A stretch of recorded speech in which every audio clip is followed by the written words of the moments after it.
Shalom, selamat pagi jemaat yang dikasihi Tuhan. Mari kita akan memulai kebaktian kita pada pagi hari ini. Kami undang jemaat untuk bangkit berdiri. Kita akan ambil waktu saat teduh.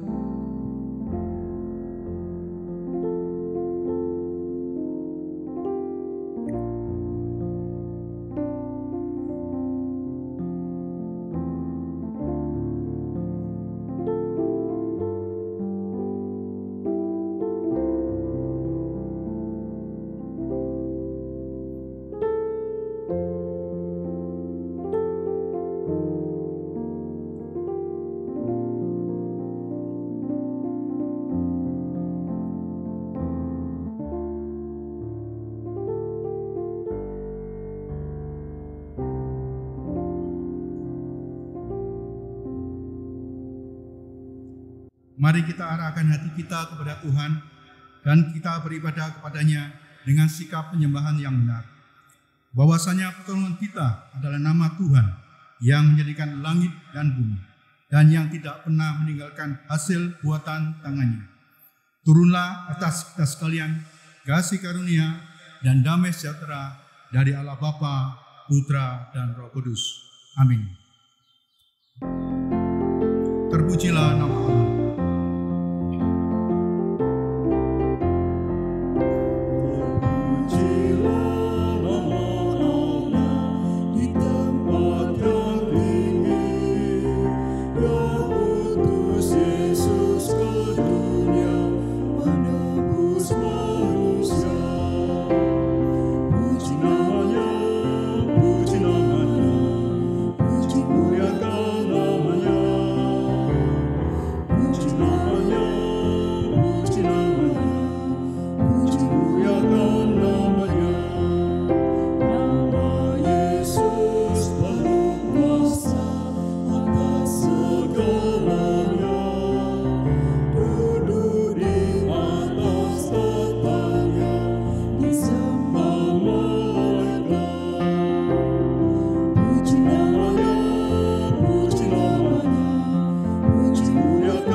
Wahyu pasalnya yang kedua ayat yang kelima. Sebab itu ingatlah betapa dalamnya engkau telah jatuh. Bertobatlah dan lakukanlah lagi apa yang semula engkau lakukan. Jika tidak demikian, aku akan datang kepadamu dan aku akan mengambil kaki Dian dari tempatnya, jikalau engkau tidak bertobat. Jemaat, kami persilakan untuk duduk kembali.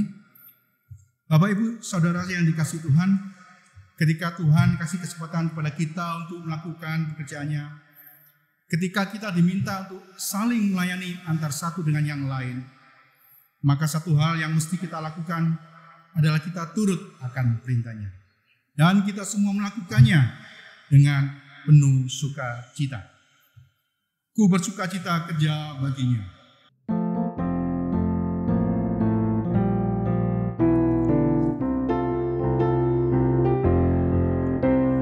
Sukacita kerja baginya, sungguh ku bersukacita, ada sukacita dalam hatiku, ku bekerja baginya, ku serahkan semuanya, kerja bagi Rajaku, ada damai sukacita, ku bekerja baginya.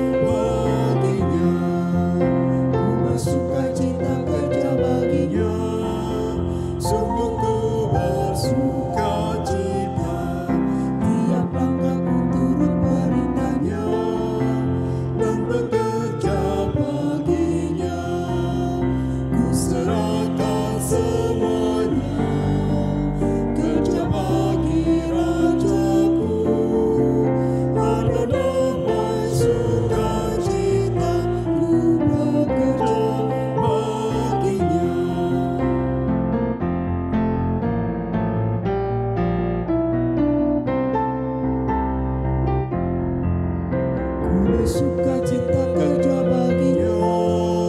Sungguh ku bersukacita, ku rela serahkan semua baginya, untuk bekerja baginya. Ku serahkan semuanya, kerja bagi Rajaku. Ada damai sukacitaku, bekerja baginya. Jemaat, kami undang untuk bangkit berdiri. Kita akan masuk dalam pengakuan dosa. Masing-masing kita pribadi lepas pribadi, kita ambil waktu sejenak, kita berdoa, kita akui kesalahan kita. Akui segala dosa kita di hadapan Tuhan. Jangan malu jujur di hadapan Tuhan. Ceritakan kepada Tuhan apa yang telah kita lakukan.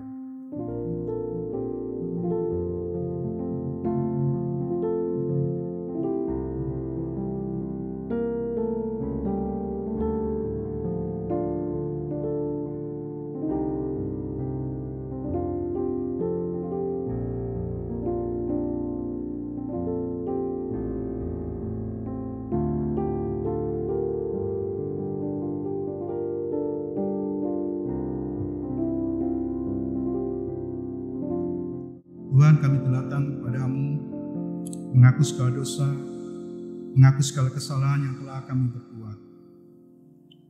Biarlah dalam keseharian kami pun, kami tidak segan datang kepadamu untuk mengaku dosa. Kami tidak takut untuk mengaku kesalahan kami.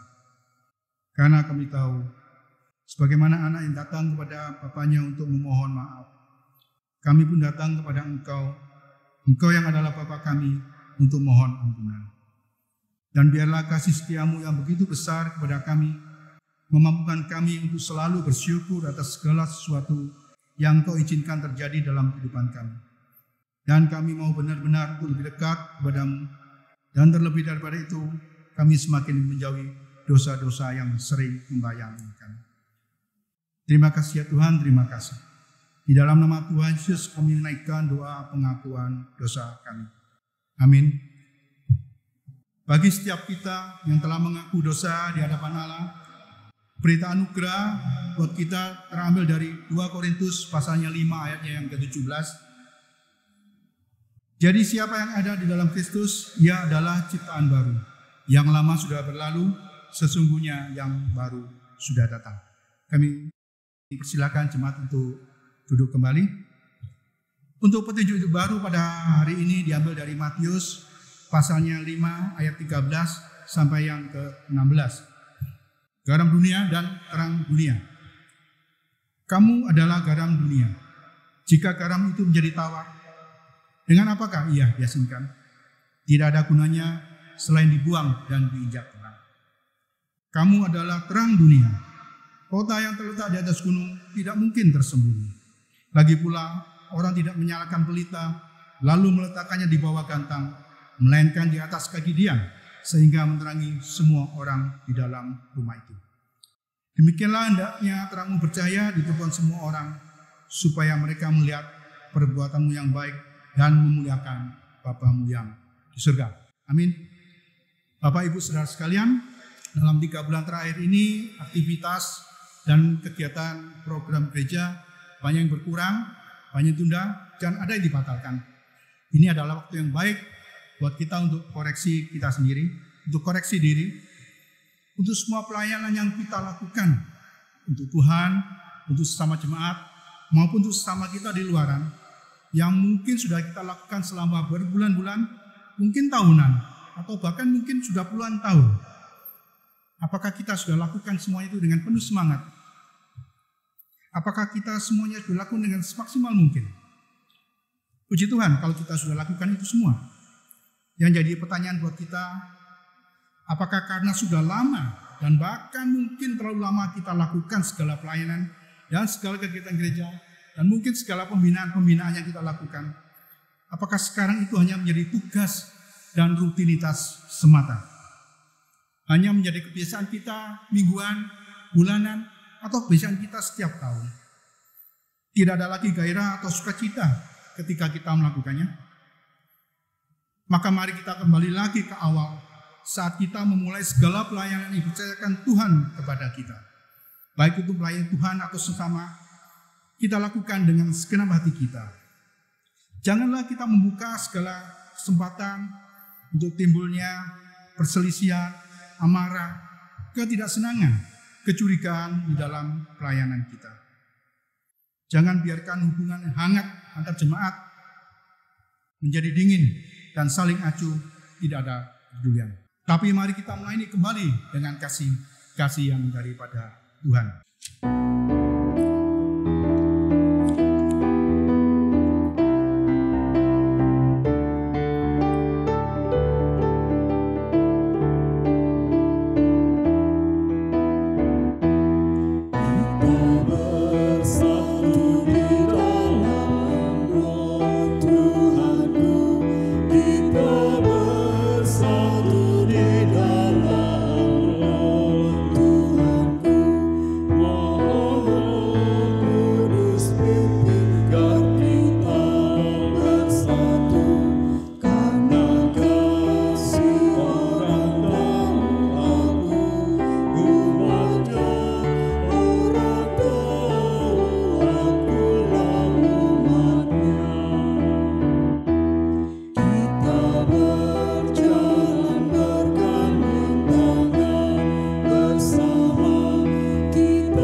Jemaat, kembali kami persilakan untuk bangkit berdiri.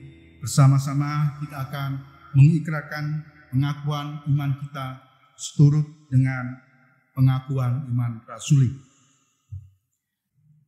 Aku percaya kepada Allah, Bapa yang Maha Kuasa, Khalik langit dan bumi, dan kepada Yesus Kristus, Anaknya yang tunggal Tuhan kita, yang dikandung daripada Roh Kudus, lahir dari anak darah Maria, yang menderita sengsara di bawah pemerintahan Pontius Pilatus, disalibkan, mati dan dikuburkan, turun ke dalam kerajaan.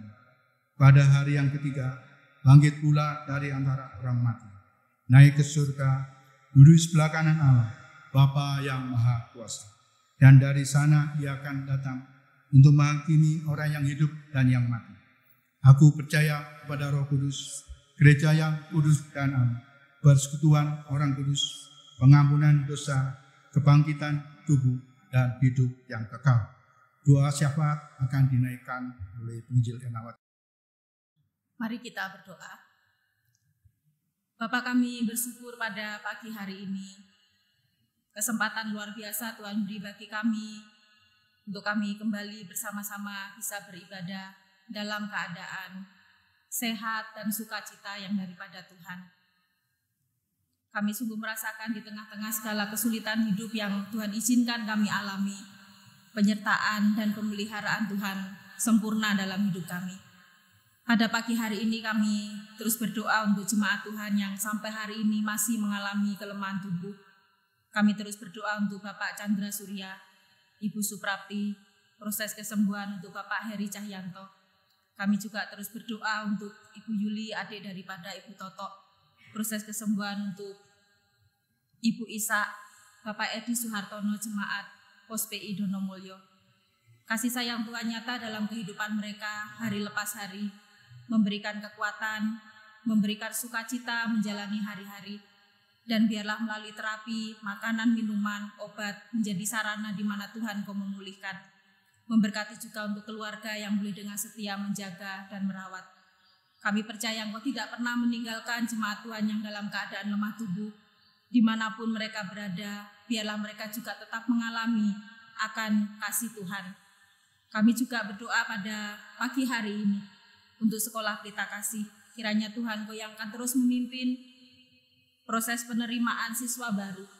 Kami percaya bahwa Tuhan Kau beserta dengan hamba-hambamu yang ada di yayasan, beserta dengan koordinator sekolah, kepala sekolah, guru-guru, dan seluruh staf karyawan. Biarlah bersama-sama kami semua boleh mempersiapkan diri untuk kami memasuki semester yang baru di tahun ajaran yang baru. Walaupun dalam situasi yang betul-betul mencekam bagi kami, penuh dengan ketakutan, tetapi Engkau memberikan pengharapan bagi kami untuk kami bisa mempersiapkan semuanya dengan baik. Terima kasih Tuhan. Berdoa juga untuk setiap orang tua, wali murid yang sudah menghantar anak-anak mereka dibina dan dididik di tempat ini. Kiranya Tuhan juga Engkau memberkati mereka semuanya, dimanapun mereka berada, memberikan kesehatan dan juga memberikan sukacita. Kami juga bersyukur untuk proses pembangunan kelas-kelas baru yang kami boleh melihat penyertaan Tuhan luar biasa, sehingga bisa terselesaikan semuanya karena anugerah Tuhan. Tuhan Kau memberkati panitia pembangunan, memberkati juga untuk jemaat Tuhan, memberkati semua yang terlibat, ambil bagian di dalam pengadaan kelas-kelas baru ini. Biarlah melalui sarana yang ada, ini menjadi sarana kami untuk kami bisa mendidik setiap anak-anak hidup takut akan Tuhan. Terima kasih Tuhan, kami menyerahkan sekolah Pelita Kasih hanya kepada Engkau. Kami juga berdoa pada pagi hari ini untuk jemaat Tuhan dimanapun mereka berada. Mungkin hari ini yang ada yang bergumul dengan pekerjaan mereka, Tuhan Kau yang memberkati. Mungkin juga hari ini mereka bergumul untuk biaya anak-anak sekolah mereka. Kiranya Tuhan juga Engkau yang menyediakan. Bergumul dalam apapun yang hari ini dihadapi, Tuhan Kau beserta dengan jemaat Tuhan.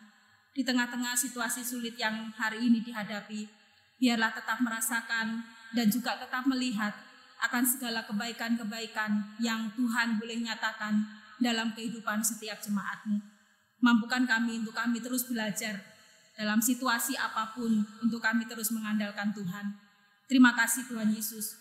Teringat juga untuk bangsa dan negara kami. Kami berdoa untuk pemimpin negara kami. Biarlah diberikan hikmat di dalam memutuskan segala sesuatunya. Biarlah setiap keputusan-keputusan yang ada itu boleh menyejahterakan akan kehidupan rakyat. Dan biarlah orang-orang yang berusaha untuk mengacaukan, Tuhan mengingatkan mereka, menegur mereka, sehingga mereka tidak melakukan hal-hal yang merugikan banyak orang. Kami juga berdoa kehadiran setiap anak-anak Tuhan, biarlah kami boleh menerangi akan bangsa ini, menerangi akan sekeliling kami dimanapun kami berada. Kami percaya bahwa Tuhan Kau mampu memulihkan bangsa kami dari segala keterpurukan, dari segala pergumulan yang hari ini dihadapi. Kami juga terus berdoa untuk aparat keamanan. Kiranya Tuhan juga menjaga, melindungi mereka di dalam mereka bertugas. Kami berdoa untuk para dokter yang sampai hari ini juga terus berjuang. Kiranya Tuhan juga memimpin mereka, menjaga, melindungi mereka. Kasih sayang Tuhan juga nyata dalam kehidupan mereka. Berdoa untuk para pasien yang sampai hari ini juga belum sembuh. Kiranya Tuhan juga Engkau yang menyembuhkan. Kami percaya bahwa Tuhan Engkau yang akan terus beserta dengan mereka semuanya. Keluarga juga akan terus dikuatkan, sehingga mereka juga akan terus diberikan sukacita dan berpengharapan di dalam Tuhan. Terima kasih Tuhan, kesulitan demi kesulitan yang dihadapi oleh bangsa ini, kami serahkan hanya kepada Engkau. Engkaulah satu-satunya pengharapan kami. Engkau yang mampu menolong bangsa ini, dan kami percaya Engkau yang mampu memulihkan akan negeri kami. Terima kasih Tuhan Yesus. Inilah seruan doa kami pada pagi hari ini. Kami percaya Engkau mendengar, dan kami percaya Engkau yang akan terus pimpin kami, berikan kesabaran di dalam kami menantikan jawaban dari setiap doa-doa yang kami naikkan di hadapan Tuhan. Apapun jawabannya, satu hal yang kami tahu, itu adalah yang terbaik yang Tuhan beri bagi kami. Di dalam satu nama Tuhan kami Yesus Kristus, Tuhan yang sudah mengajarkan kami berdoa demikian. Bapa kami yang di surga, dikuduskanlah namamu. Datanglah kerajaan-Mu, jadilah kehendak-Mu di bumi seperti di surga. Berikanlah kami pada hari ini makanan kami yang secukupnya, dan ampunilah kami akan kesalahan kami, seperti kami juga mengampuni orang yang bersalah kepada kami. Dan janganlah membawa kami ke dalam pencobaan, tapi lepaskanlah kami daripada yang jahat. Karena Engkaulah yang punya kerajaan dan kuasa dan kemuliaan sampai selama-lamanya. Amin. Jemaat dipersilakan duduk kembali. Kita akan menerima berkat firman Tuhan yang akan disampaikan oleh Penginjil Melani Gunawan dari STT Aletheia. Mari kita persiapkan hati dan pikiran kita.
Kepada Penginjil Melani Gunawan kami persilakan untuk menyampaikan firman Tuhan.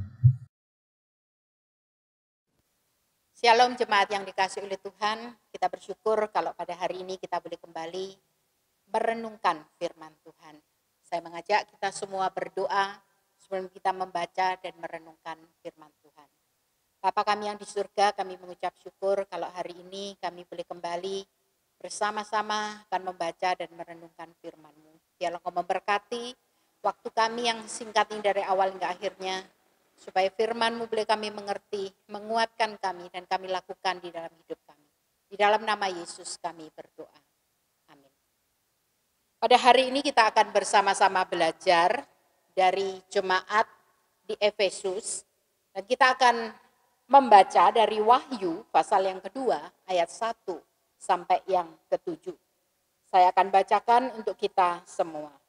Kepada jemaat di Efesus, tuliskanlah kepada malaikat jemaat di Efesus, itulah firman dari Dia yang memegang ketujuh bintang itu di tangan kanannya dan berjalan di antara ketujuh kaki dian emas itu. Aku tahu segala pekerjaanmu, baik jerih payahmu maupun ketekunanmu. Aku tahu bahwa engkau tidak dapat sabar terhadap orang-orang jahat, bahwa engkau telah mencobai mereka yang menyebut dirinya rasul. Tetapi yang sebenarnya tidak demikian, bahwa engkau telah mendapati mereka pendusta, dan engkau tetap sabar dan menderita oleh karena namaku, dan engkau tidak mengenal lelah. Namun demikian aku mencela engkau, karena engkau telah meninggalkan kasihmu yang semula. Sebab itu ingatlah betapa dalamnya engkau telah jatuh, bertobatlah dan lakukanlah apa yang semula engkau lakukan. Jika tidak demikian, aku datang kepadamu dan aku akan mengambil kaki dianmu dari tempatnya, jikalau engkau tidak bertobat. Tetapi ini yang ada padamu, yaitu engkau membenci segala perbuatan pengikut-pengikut Nikolaus yang kubenci. Siapa bertelinga, hendaklah ia mendengarkan apa yang dikatakan Roh kepada jemaat-jemaat. Barang siapa menang, ia akan kuberi makan dari pohon kehidupan yang ada di Taman Firdaus Allah. Demikian pembacaan firman Tuhan. Saudara yang dikasih oleh Tuhan, ketika kita belajar akan Efesus, maka Efesus itu adalah sebuah kota yang kaya, makmur, indah, dan terkenal akan sebuah kuilnya yang disebut dengan kuil Diana. Nah, kota ini terletak di dekat pantai barat dari Asia Kecil. Dan juga dekat dikatakan sungai yang disebut sungai Kester. Nah, pada hari itu, pelabuhannya itu pada hari-hari kejayaannya itu banyak mengakomodasi akan kapal-kapal yang besar. Dan Efesus menjadi pusat perdagangan di Asia dalam jangka waktu yang cukup lama. Nah, Paulus menurut Kisah Para Rasul pasal 18, di dalam perjalanan misinya yang kedua, maka dari Korintus ke Yerusalem, Paulus itu mengunjungi akan kota Efesus. Lalu juga di dalam Kisah Para Rasul pasal yang ke-20, ayat yang ke-31, dikatakan di dalam perjalanan misinya yang ketiga, Paulus itu menghabiskan waktunya selama kurang lebih 3 tahun di kota Efesus. Dan pekerjaan Paulus itu sangat diberkati di Efesus dan di daerah sekitar. Nah, ketika kita berbicara tentang Efesus, maka di dalam Wahyu pasal yang kedua ayat 1-7, di dalam salah satu suratnya, maka firman Tuhan itu ditujukan kepada jemaat yang di Efesus. Nah, kita melihat bagaimana di dalam ayat yang kedua dan ketiga, jemaat Efesus itu dipuji untuk pekerjaannya, untuk kerja kerasnya, dan juga untuk daya tahannya sebagai jemaat Tuhan.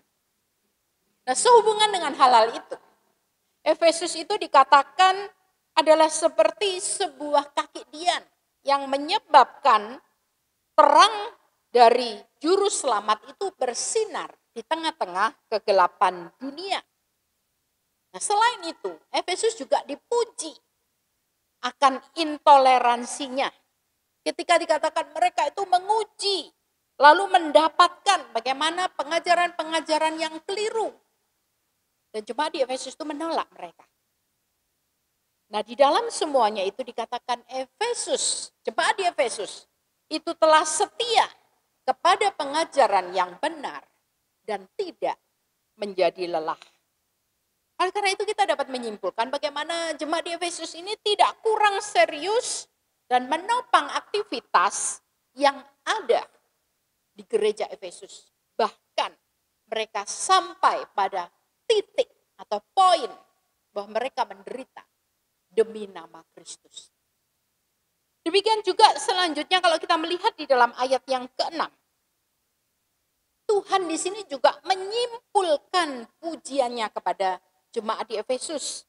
Ketika firman Tuhan mengatakan, tetapi ini yang ada padamu, yaitu engkau membenci segala perbuatan pengikut-pengikut Nikolaus yang kubenci.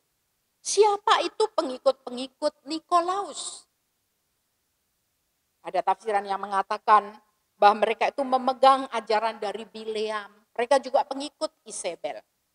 Pada intinya, mereka itu mewakili ajaran-ajaran yang tidak benar, yang tidak sesuai dengan kebenaran firman Tuhan, di mana mereka menolak untuk hidup yang amoral, bahkan mereka juga membenarkan praktek-praktek dosa mereka. Nah, Tuhan adalah Tuhan yang membenci kompromi dengan apapun yang tidak sesuai dengan kebenaran firman Tuhan. Untuk itu, Tuhan memuji gereja di Efesus karena keteguhan hati mereka di dalam menentang dan menolak ajaran-ajaran yang salah. Jadi kita melihat pujian yang diberikan oleh Tuhan kepada jemaat di Efesus. Karena kerja keras mereka, karena intoleransi mereka, karena daya tahan mereka. Di dalam mereka melayani dan mengikut Tuhan. Tetapi mengagetkan sekali. Di antara semuanya itu, di dalam ayat yang keempat, dikatakan Tuhan itu menegur mereka. Ayat yang keempat, di situ firman Tuhan mengatakan, aku mencela engkau karena engkau telah meninggalkan kasih-Mu yang semula. Jemaat yang dikasihi oleh Tuhan, kalau kita melihat sedikit latar belakang, maka ketika surat ini ditulis kepada jemaat di Efesus, maka kurang lebih jemaat di Efesus itu sudah berdiri selama 40 tahun. Sehingga bisa dikatakan bahwa telah muncul generasi yang lain. Nah, di dalam hal ini, generasi yang baru sebagai anak-anak dari generasi yang sebelumnya, mereka itu tidak mempunyai antusiasme atau semangat yang kuat seperti orang tua mereka sebelumnya. Di dalam mereka memberitakan Injil, di dalam mereka mengabdikan diri kepada Kristus. Sehingga Tuhan mengatakan mereka telah meninggalkan kasih-Nya yang semula. Memang mereka sudah bekerja keras, mereka sudah tahan menderita. Tetapi dikatakan ada kerusakan di dalam kasih mereka kepada Tuhan. Nah, hal ini bisa kita gambarkan seperti seorang istri yang telah melakukan semua kewajibannya dengan baik, tetapi dia kurang mengasihi suaminya. Saya mengenal seorang ibu. Dia cerita kepada saya bahwa di dalam pernikahannya yang pertama, dia itu merasa sangat menderita hidupnya. Suaminya itu, mantan suaminya ya, itu memberikan sebuah daftar kepada dia. Bangun jam 5 pagi, dia harus masak, menyiapkan makanan buat suaminya.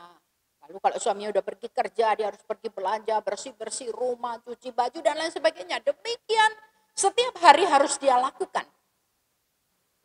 Ya, sibuk dengan kerjaan rumahnya, suami juga sibuk dengan pekerjaannya untuk mencari uang. Nah, ditambah lagi, kalau ada hal-hal yang kurang menyenangkan suaminya, maka suaminya itu akan marah-marah kepada dia. Sehingga dia merasa hidupnya itu sangat menderita. Dia merasa beban yang begitu besar menjadi istri dari suaminya yang pertama itu.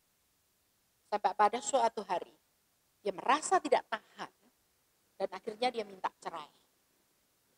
Nah, setelah dia bercerai, tidak lama kemudian dia menikah lagi dengan seorang laki-laki lain dan dia merasa hidupnya sangat berbahagia dengan suami yang kedua.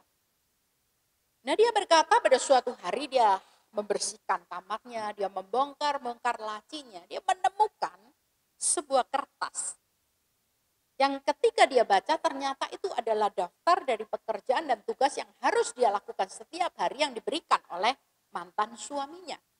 Nah, ketika dia membaca, dia mengamat-amati kertas ini, dia menyadari bahwa sesungguhnya apa yang dulu diperintahkan oleh mantan suaminya. Itu sama, ya, mirip begitu. Dengan apa yang dia kerjakan pada hari ini ketika dia menjadi istri dari suaminya yang sekarang. Tetapi mengapa? Dulu dia merasa itu beban berat, dia menderita, sementara sekarang dia merasa berbahagia. Karena dulu dia melakukan semuanya itu sebagai kewajiban. Tetapi hari ini, pada saat itu, dia melakukan semuanya itu dengan didasari kasih kepada suaminya. Sesuatu yang dilakukan dengan terpaksa karena kewajiban, karena takut kalau perintah itu tidak dilakukan, maka itu menjadi satu beban yang berat. Tapi segala sesuatu yang dilakukan karena kasih akan membuat seseorang itu berbahagia dan dia tidak merasakan itu sebagai beban. Demikian juga dengan kita sebagai anak-anak Tuhan. Tuhan itu mau ketika kita beribadah kepada Tuhan, ketika kita melayani Tuhan, itu semua kita lakukan bukan karena kewajiban, karena saya orang Kristen, karena saya sudah dibaptis, karena saya anak Tuhan, maka saya harus melakukan semuanya itu. Kalau itu yang terjadi di dalam hidup kita, maka semua ibadah dan pelayanan kita itu menjadi satu kewajiban. Dan itu bisa menjadi satu beban di dalam hidup kita. Pada akhirnya mungkin kita akan meninggalkan semuanya itu. Saya mengenal seorang yang sangat setia kepada Tuhan. Pada mulanya dia begitu menggebu-gebu di dalam melayani Tuhan. Dia mau memajukan gerejanya. Dia mau menjadikan gerejanya itu lebih baik. Apapun yang dimintakan tolong kepadanya, dia melakukannya dengan sebaik-baiknya. Dia sangat giat. Tetapi tidak lama kemudian dia berkata kepada saya, Bu, saya mau mundur. Saya mau meninggalkan semua pelayanan. Karena saya capek, saya lelah, saya kecewa. Dan bahkan saya melihat ada kecenderungan. Dia juga mau pindah ke gereja yang lain. Saudara yang dikasih oleh Tuhan, menjadi capek, lelah, kecewa di dalam kita melayani Tuhan, di dalam mengikut Tuhan, itu adalah satu hal yang sangat manusiawi. Tetapi kalau pada akhirnya kita meninggalkan semuanya itu, pertanyaannya adalah, apa yang menjadi dasar selama ini di dalam kita beribadah, mengikut Tuhan dan melayani Tuhan? Sekali lagi, inilah yang ditegur oleh Tuhan kepada jemaat di Efesus. Tuhan mengingatkan kepada jemaat di Efesus supaya mereka merenungkan kembali kepada kasih mereka yang semula pada saat mereka pertama kali percaya kepada Tuhan. Demikian juga dengan kita. Mari kita pikirkan kembali ketika kita pertama kali percaya kepada Tuhan, mengikut Tuhan. Mungkin kita begitu menggebu-gebu. Kita berkata, aku mau mengasihi Tuhan, aku mau setia kepada Tuhan, aku mau mengenal Tuhan, aku mau dekat kepada Tuhan, aku memberikan yang terbaik kepada Tuhan. Itu adalah kasih yang mula-mula. Tapi sampai kapan dan berapa lama itu bertahan. Oleh karena itu yang namanya kasih kepada Tuhan, itu adalah sesuatu yang harus diperjuangkan, diusahakan, dan dipertahankan. Oleh karena itu, di dalam ayat yang kelima, Tuhan itu memanggil kepada jemaat di Efesus. Dikatakan, supaya mereka mengingat. Dan juga dikatakan, bertobatlah dan lakukanlah lagi apa yang semula engkau lakukan. Mereka dipanggil untuk kembali mengingat kasih yang mula-mula kepada Tuhan.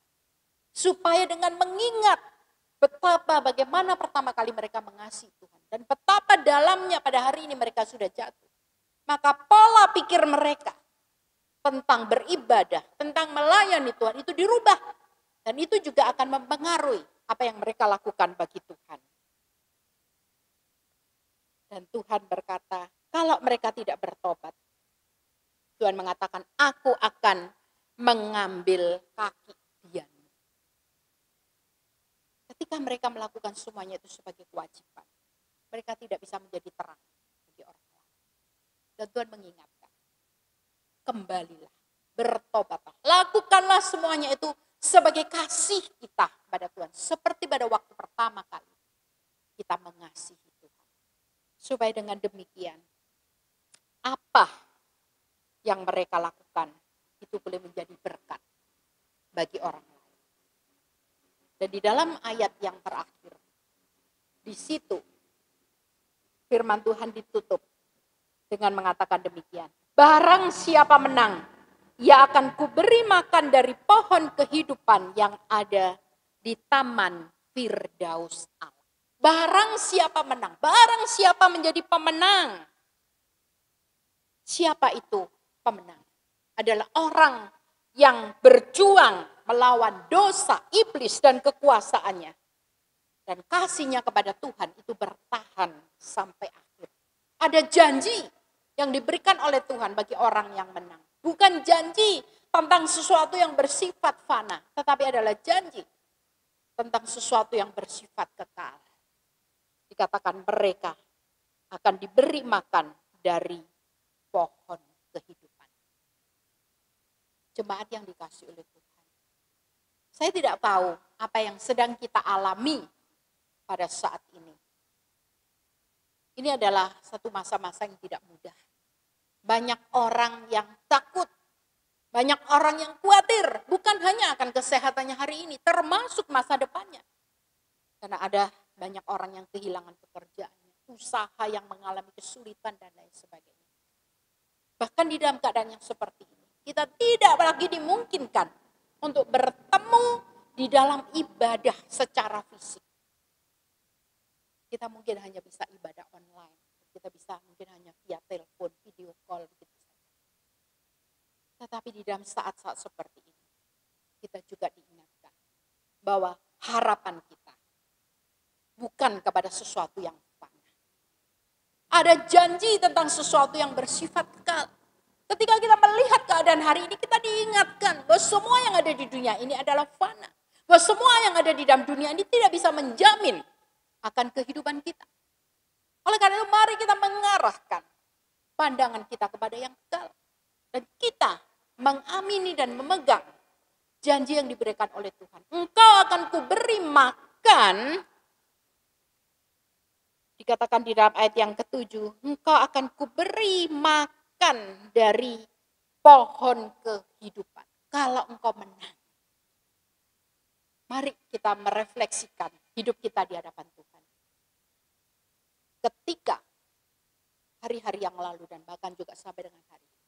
Ketika kita beribadah, ketika kita melayani Tuhan. Apakah itu sebagai kewajiban saja? Apakah itu hanya sekedar, ya aku takut kalau aku nggak ibadah, aku takut kalau aku nggak melayani.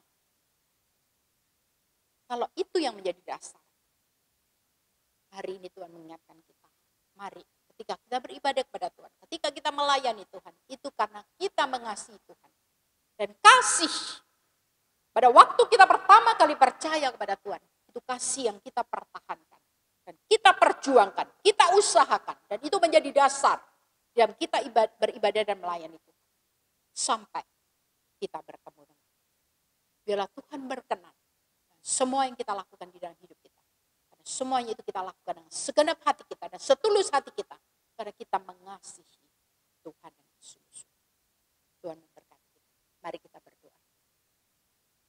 Bapa kami yang di surga, kami mengucap syukur untuk firman-Mu yang boleh kami dengar pada hari ini.